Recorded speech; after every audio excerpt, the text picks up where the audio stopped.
Hey, good morning. Let's go over today's trade plan. So the market is again at an important inflection point, and the main question right now is whether Friday morning's breakout attempt is still going to stick or it's going to be a failed breakout.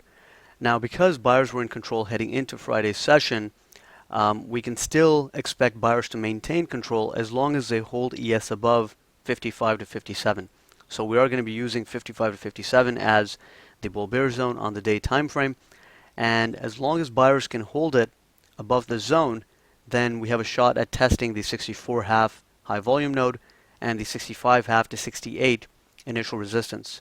So on the downside, 55 to 57 is the key inflection point, and very similar to that, on the upside, the key resistance is 65 half to 68, and buyers need to take out this initial resistance zone in order to confirm that Friday's breakout is valid and it can continue.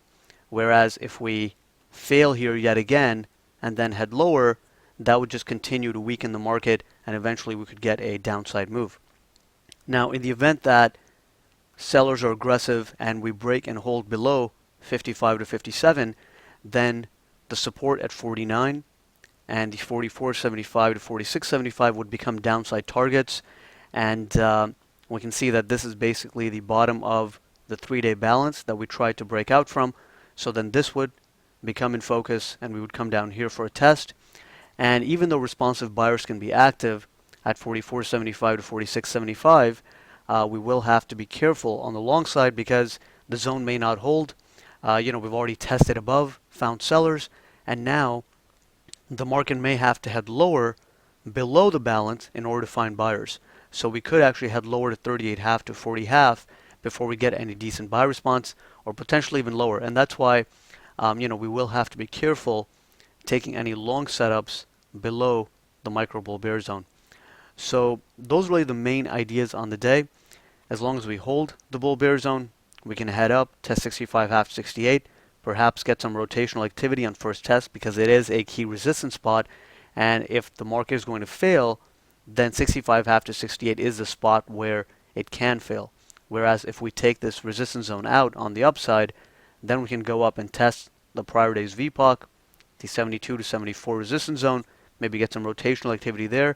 But at that point, we would be holding above the breakout area and buyers would be in firm control and we could head higher.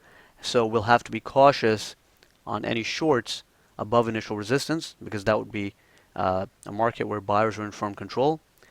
And by the same token, on the downside, we'll have to be cautious on the longs below 1855 because short-term sellers would be in control.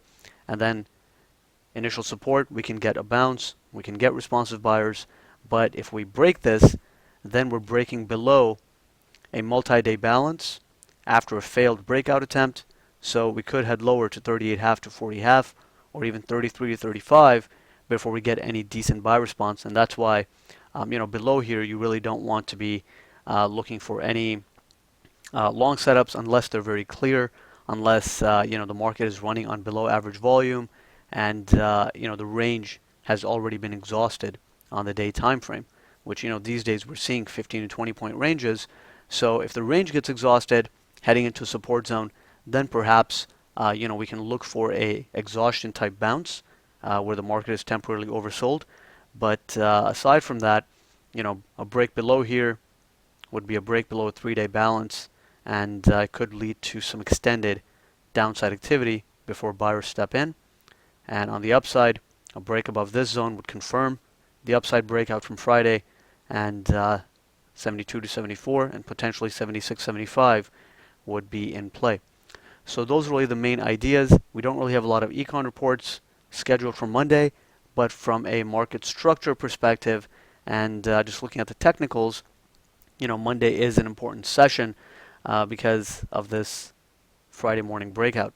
And right now, the market has potential to go directional on the downside or directional on the upside back up.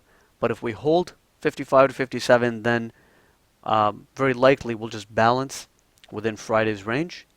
But if we take this out, then we'll probably have to go down to initial support before we get any decent buy response. So those are really the main ideas. Let's keep an eye on 55 to 57 and take it from there.